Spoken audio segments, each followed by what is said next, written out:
I think इस exam में क्या करना है ये सब बता रहे हैं, क्या नहीं करना है कुछ चीज़ें हैं जो बहुत इंपॉर्टेंट है। पहली चीज़ जो मुझसे गलती हुई कि सिलेबस को बिना समझे properly I stepped into the preparation. तो ये गलती तो नहीं करनी है। पहले सिलेबस उठाएं, मेंस का बहुत ही डिटेल सिलेबस यूपीएससी ने दिया है, हमें ये देखना चाहिए।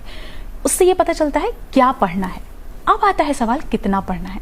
जैसे अगर मैं एग्जांपल दूं, पॉलिटी में फंडामेंटल राइट्स एक टॉपिक है, फंडामेंटल राइट्स पे एक बुक भी हो सकती है, आप एक आर्टिकल पे एक बुक लिख सकते हैं। तो हमें कितना रिक्वायरमेंट है उसके लिए प्रीवियस ईयर क्वेश्चंस देखो। तो सिलेबस बताता है क्या पढ़ना है, प्रीवियस ईयर क्वेश्चन बताते हैं कितना पढ़ना है, कितना रिक्वायरमेंट है। ये दो चीज़ों के बाद तीसरी चीज़ आती है बेसिक्स, एंड बेसिक्स के लिए आई थिंक एनसीईआरटी से बेहतर कुछ नहीं है। अब मैं ये बिल्कुल नहीं कहती कि 6 से 12 की सारी एनसीईआरटी पढ़नी है, कुछ स्पेसिफिक कुछ बेसिक्स हैं जिनको आपको रेफर करना है। बहुत ही limited number of standard books, क्योंकि आई थिंक एक मुझसे जो गलती हुई कि वो मैं बहुत सोर्सेज को रेफर करती थी। अब जिस सब्जेक्ट से डर लग रहा है, जैसे हिस्ट्री वीक है तो हिस्ट्री के लिए मैंने कम से कम 10 किताबें पढ़ ली हैं।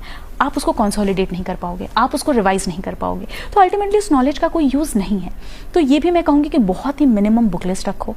आई थिंक पढ़ने से ज़्यादा इंपॉर्टेंट एक रिपीटेड रिविजन स्लॉट, कि हर 10 दिन बाद, 10 दिन नहीं तो 20 दिन बाद मैं 1-2 दिन का स्लॉट, कि पिछले 20 दिन में जो पढ़ा उसको मैं रिवाइज करके उस पर एक टेस्ट सॉल्व करके और तब मैं आगे बढ़ूँ। तो ये कुछ चीज़ें हैं जो मुझे लगती हैं रिक्वायर्ड हैं इस फील्ड।